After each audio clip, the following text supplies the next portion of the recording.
everything that's happened in Universal Studios Orlando this week, including a new food festival, social distancing changes, a new tribute store, and VelociCoaster previews to the general public, well, you're watching the right channel, for this is WooNoo, your weekly Universal news and updates, where I go over all of that stuff and more in weekly edits like these. But let's not blabber on an intro and get straight into the news with my first topic.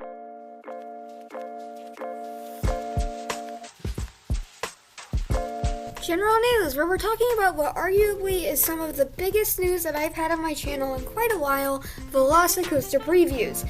And yes, Universal did VelociCoaster previews on Saturday with no reservations needed.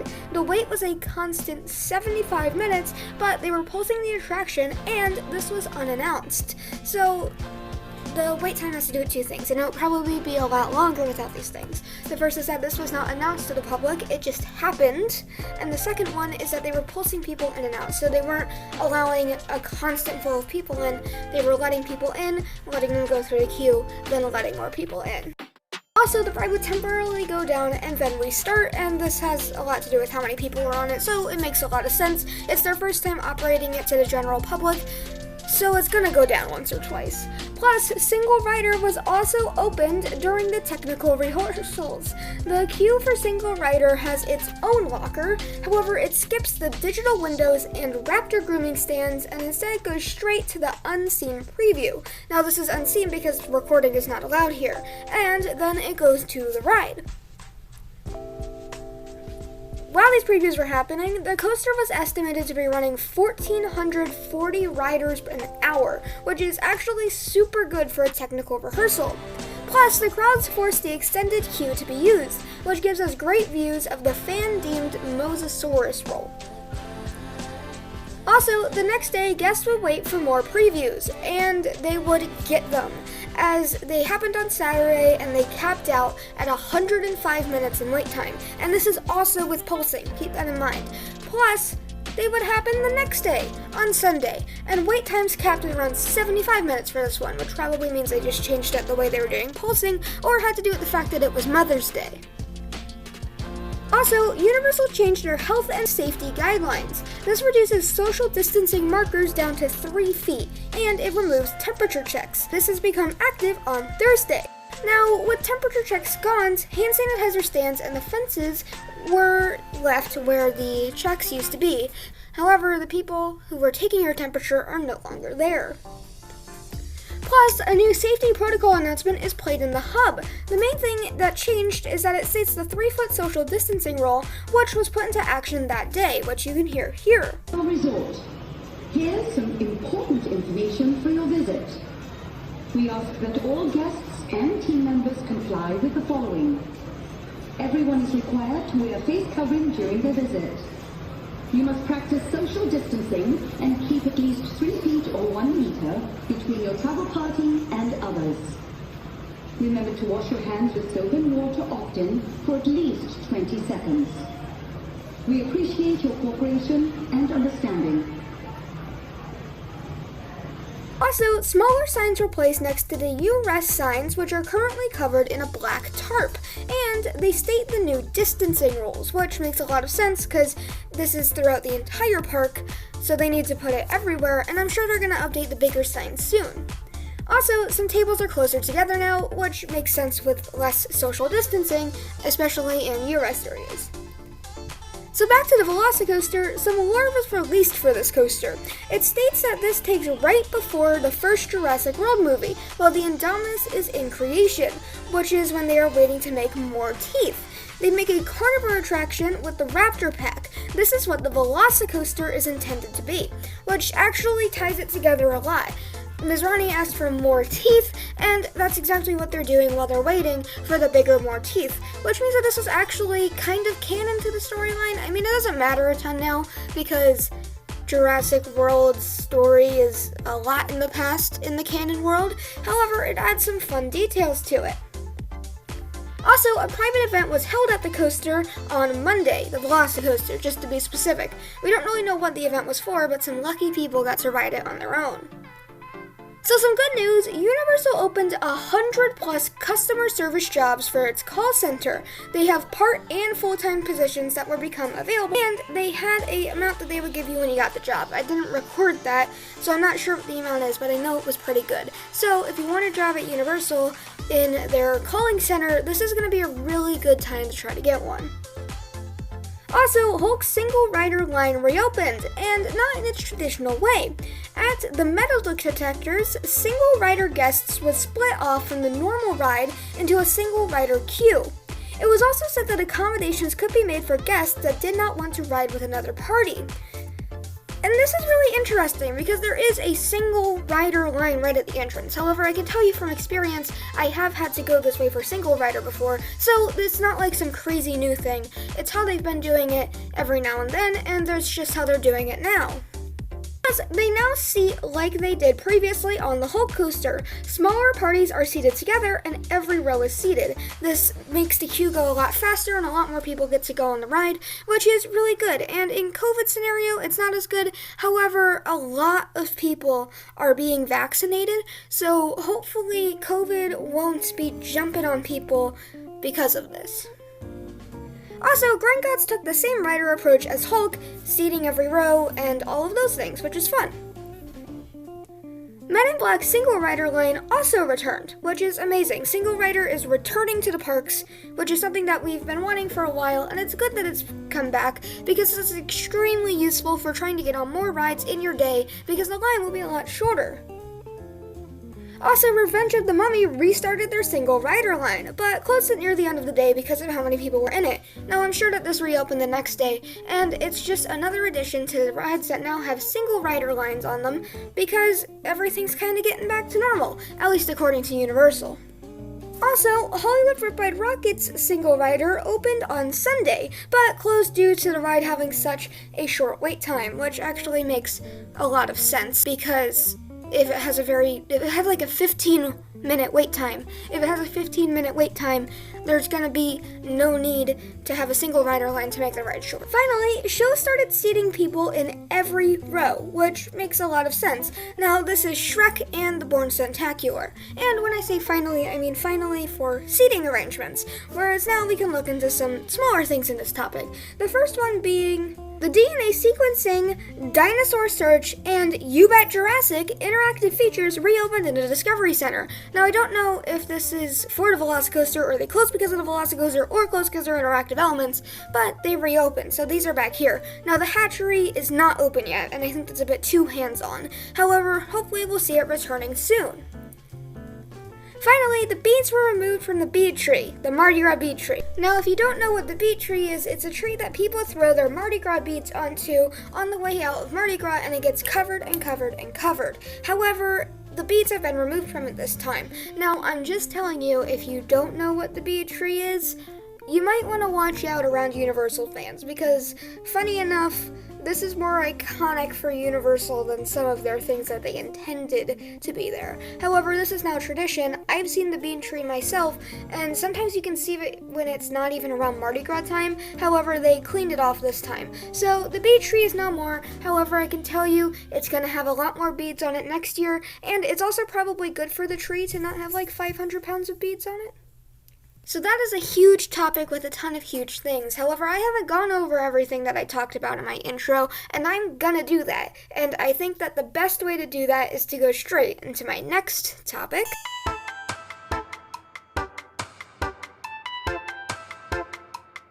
Construction, which also has huge news like general news. So this week, a new tribute store frame went up. Now, the one for Mardi Gras has gone as Mardi Gras is over. However, a new frame went up and had endless possibilities. And those were used as on Friday, the frame got its facade, and it was shown that it is for Jurassic World. It looks like the Jurassic World gates and has a sign under it that says, "Coming soon."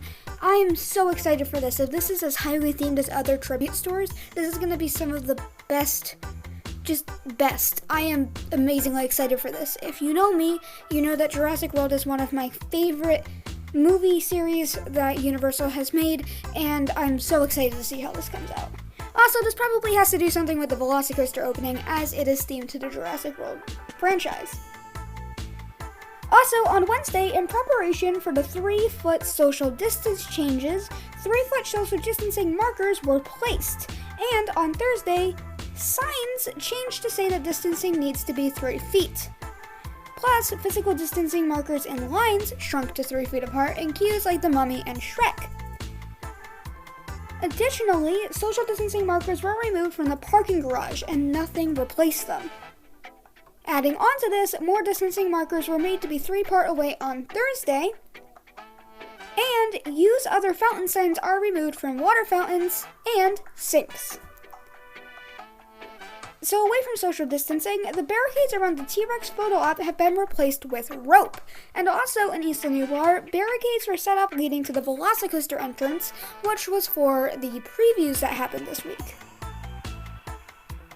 Also, the words "If I Ran the Zoo" returned to the flag at the If I Ran the Zoo play area, showing us that it is going to be themed to this, as Seuss pulled back a couple of their books, including this one. However, Universal obviously does not have plans to change anything. Also, a small area in Toon Lagoon was blocked off for refurbishments. More areas closer to Ripsaw Falls were blocked off in the middle of the path here, too. Finally, some planters were placed along the outside of the former Barney store, and also in this area, team members were spotted in a lift in the queue to A Day in the Park with Barney, probably taking some stuff apart as the attraction is now closed, and it would make a lot of sense for them to be doing stuff like this. So that's insane! There's a new tribute store and everything. However, I do want to get this video out to you soon, so we're gonna have to not rant on about things forever, and with that, I'm gonna go into my next topic.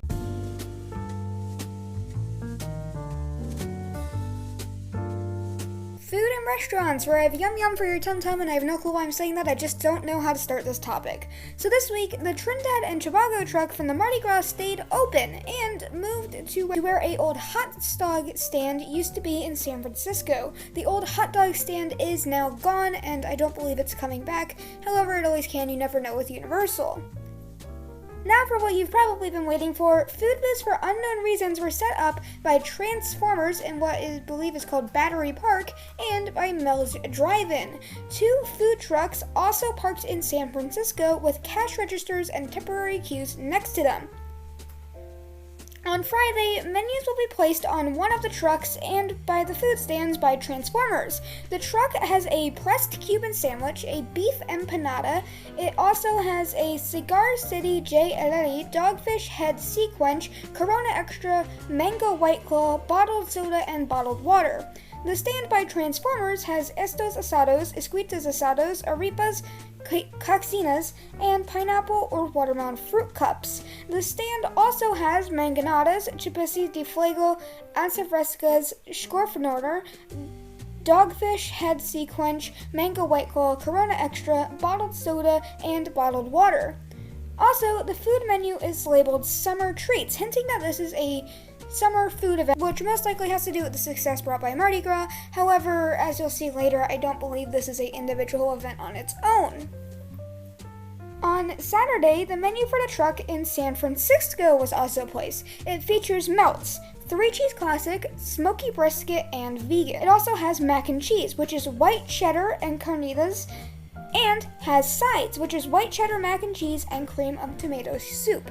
It also has beverages, which is Cigar City Jai Ali, Corona Extra, Bud Light, Mango White Claw, bottled soda, and bottled water. Now, all of these food booths would open on Saturday, and all of the food looks amazing, which you can see here.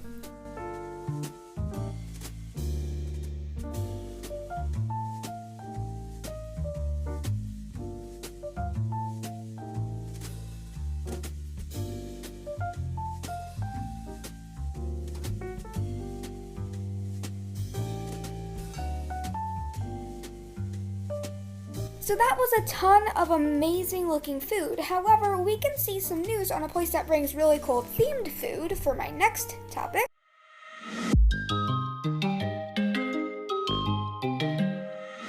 Halloween Hornades, we only have one update, and it's one that I always seem to be late to, which is that this week, external scare actor signups went up. Now, this means that people who are not a part of the Universal Studios Orlando cast can become a scare actor. Now, you had to send in an audition video along with a few other things that they needed. They wanted actors, Bigfoots, and stilt walkers for the event. Now, experience was not needed to be a scare actor, but to be a Bigfoot or a stilt walker it is, and the auditions ended on Sunday. So I'm sorry that I'm late to this. I know I'm 2 days late to this if I'm uploading it on the day that I want to, more if you're watching it later. So I'm sorry I'm late on this, but I always am. Just keep a lookout for these, because these happen and they go really, really fast. So speaking of really, really fast, we've started getting into some smaller topics. So let's go ahead and continue on with those in my next topic.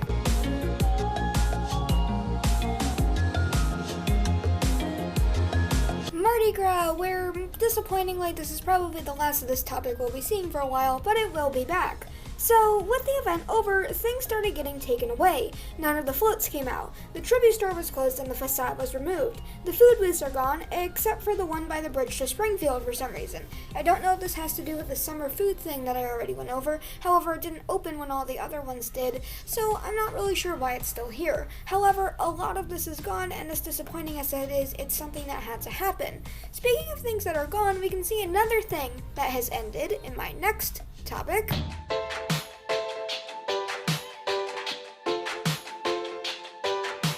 UOAP news. It honestly feels like it should be the small things topic because of how quick this topic is. So what I just have to say is that Universal Orlando annual pass holder VelociCoaster previews ended on Wednesday.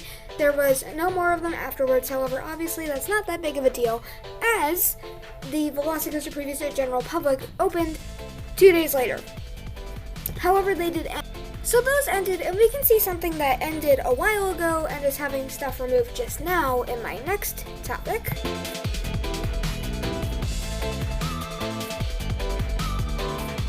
City Walk, which has 3 updates, one of which is a little bit more major than the others. Starting with the major one, Bloomland Group signage was removed from the front of the auditorium. Now it is no longer marked as anything. Now I'm excited to see if they are going to put anything in here, use it as an extra warehouse, or what they're going to do with it, and if they're going to reopen the quote-unquote hidden entrance that was under Hollywood Riptide Rocket. However, it's not open at the time, so keep that in mind. Next up, for one of the smaller things, the Bubba Gump's Shrimp returned for his meet and greet outside of the restaurant. This is nothing huge, but it's a fun meet and greet that you can do as soon as you get into City Walk with the first thing on your left, and he's around all the time, and now he's back, so yay for that. Finally, the splash pad was turned back on Friday. This has been off for a bit, at least I believe so, and it has been turned back on, showing us that we're just getting back to normal operations, which is always amazing. So we've been on a stream of some shorter topics. However, we're going to have to undo that for a minute in my next topic.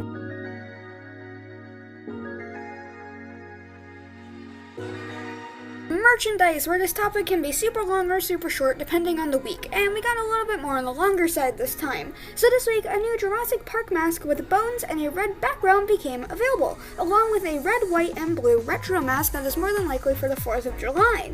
Also, a retro headband became available, and a Camp Cretaceous Best Trip Ever with some Brachiosaurus on its shirt, and a Dino Expert, the Ankylosaurus, with a Camp Cretaceous logo on its shirt became available, along with a Camp Cretaceous keychain, Mr. DNA pin, a lanyard that has patches and dinosaur silhouettes on one side, and the words Dinosaur Observation Committee on the other. Also, a new Jurassic World tank top became available.